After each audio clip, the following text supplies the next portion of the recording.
Hi welcome to our channel. ఆంధ్రప్రదేశ్లో నేటి నుంచి రాష్ట్ర ప్రభుత్వం ఉచితంగా 1000 రూపాయల ఆర్థిక సహాయాన్ని ఎవరికి అందించనుంది, దేనికోసం అందించనుందో పూర్తి సమాచారాన్ని ఈ వీడియోలో తెలియజేయడానికి ఈ వీడియోని రూపొందిస్తున్నాము. మీరు ఫస్ట్ టైం కనుక మా ఛానల్ని విజిట్ చేస్తున్నట్లయితే రెడ్ కలర్లో ఉన్న సబ్స్క్రైబ్ బటన్ని, దాని పక్కనే ఉన్న బెల్ సింబల్ని యాక్టివేట్ చేసుకోవడం వల్ల మా ఛానల్లో రూపొందించే ఎలాంటి ఇన్ఫర్మేషన్ అయినా అందరికంటే ముందుగా మీ మొబైల్లో నోటిఫికేషన్ రూపంలో పొందగలరు. వీడియోని స్టార్టింగ్ నుంచి ఎండింగ్ వరకు ఎక్కడా స్కిప్ చేయకుండా చూడండి. వీడియోలోని సమాచారం మీకు నచ్చినట్లయితే లైక్ చేసి వీలైనంత మందికి షేర్ చేయండి. ఆంధ్రప్రదేశ్లో భారీ వర్షాలు కురుస్తున్న నేపథ్యంలో వర్ష ప్రభావిత జిల్లాల కలెక్టర్లతో ఆంధ్రప్రదేశ్ సీఎం జగన్ మోహన్ రెడ్డి గారు తాడేపల్లిలోని తన సీఎం క్యాంప్ కార్యాలయం నుంచి వీడియో కాన్ఫరెన్స్ నిర్వహించారు.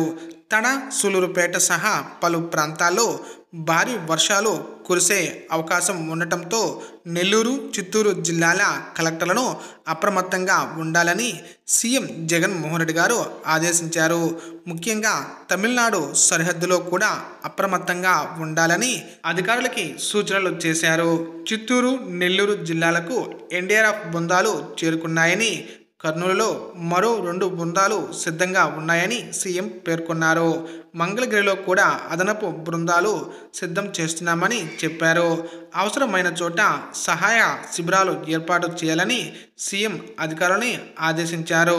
అలాగే లోతట్టు ప్రాంతాల్లో స్థిర నివాసాలను కోల్పోయి పునరావాస కేంద్రాలకి తరలించిన బాధితులకి వెంటనే 1000 రూపాయల చొప్పున ఆర్థిక సహాయాన్ని అందించాలని, బాధితులను ఆదుకునేందుకు అన్ని రకాలుగా చర్యలు తీసుకోవాలని సీఎం అధికారులని ఆదేశించడం జరిగింది.